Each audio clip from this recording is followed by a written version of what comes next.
Welcome to our 16th class on the Christian basics, or for my Lutheran teenagers out there, confirmation.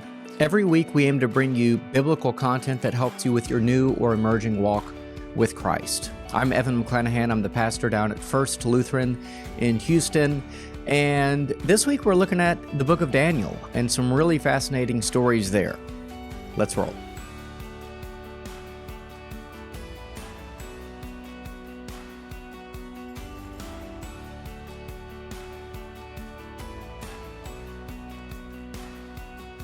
Well, I hope you enjoyed those last 4 classes about the prophets and kings. Kind of covers a lot of the Old Testament very quickly. But one of the great prophets, of course, was Jeremiah. And Jeremiah continually warned the people of Israel that unless they changed from their evil ways of worshiping false gods, that God would judge them, and God was well within his rights to judge them.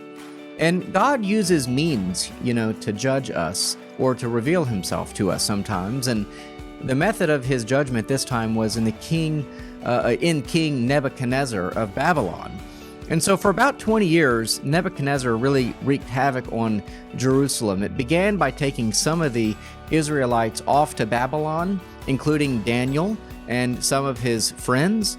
And it ends really with the complete destruction of Jerusalem in the year 586, when the city is sacked and the temple is destroyed.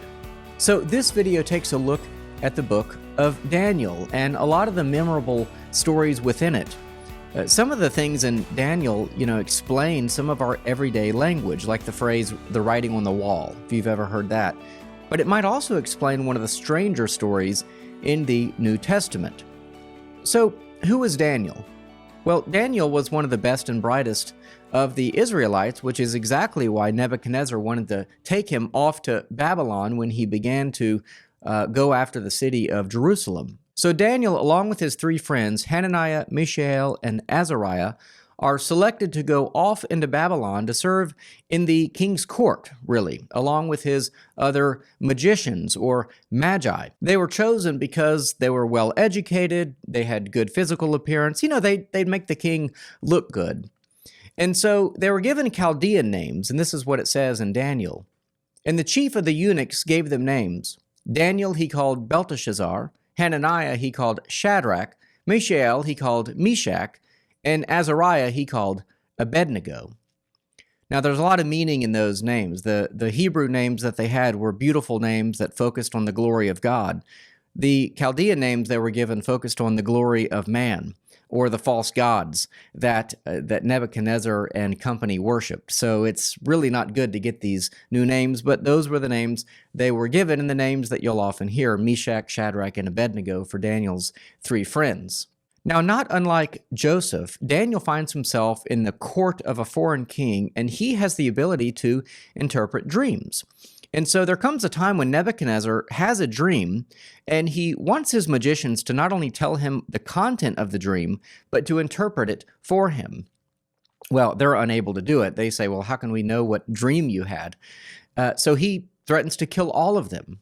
But Daniel speaks up for them, and he saves their life, and he's able to say what the dream is and to interpret it. And thus he saves the lives of all the magicians in the court. They're pretty appreciative of that, I think.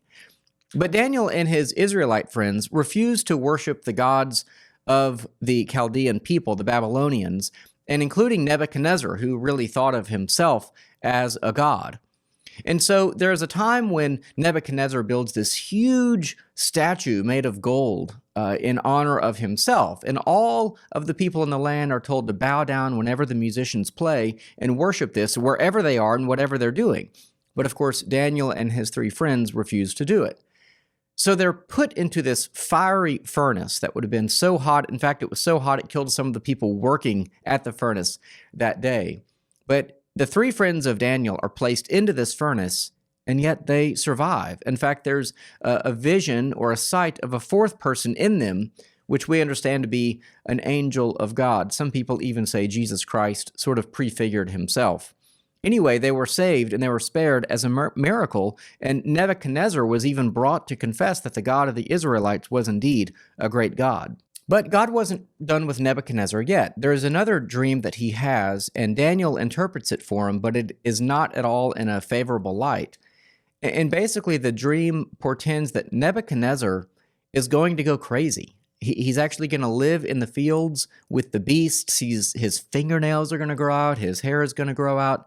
He's basically going to lose his mind for a period of 7 years.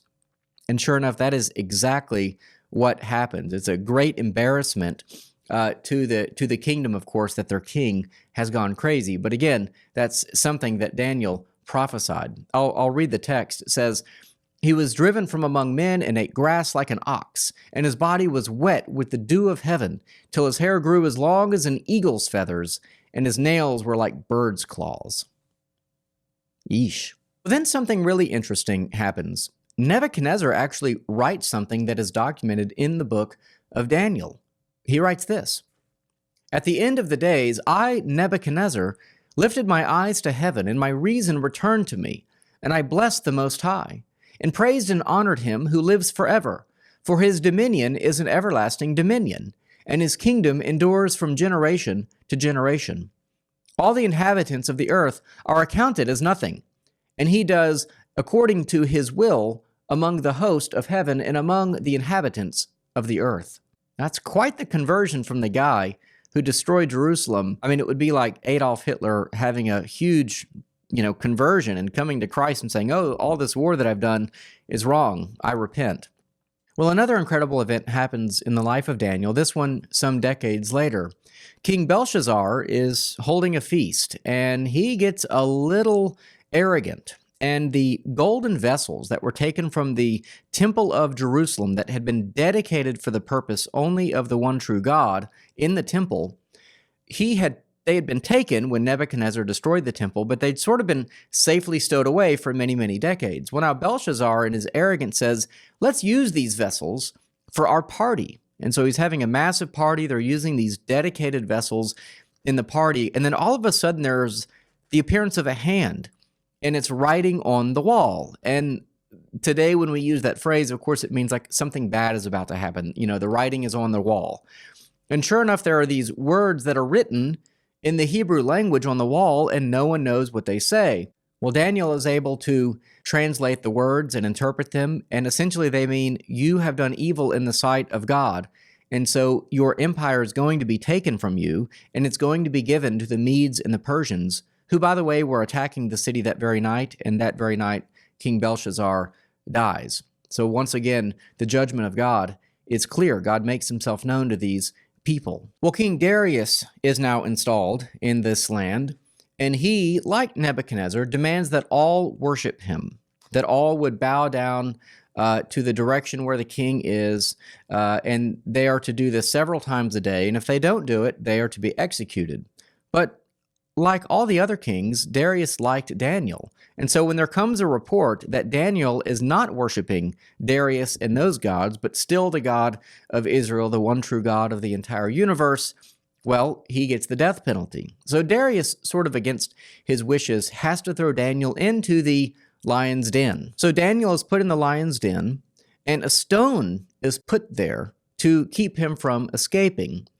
Now there's a lot of similarities actually in the 6th chapter of Daniel that really remind you a lot of the trial and crucifixion of Christ. A death sentence, a stone put in the way, a trial. So I'm going to put a link in the comment section here or in the description of this video that will speak to that. But Daniel actually survives this encounter.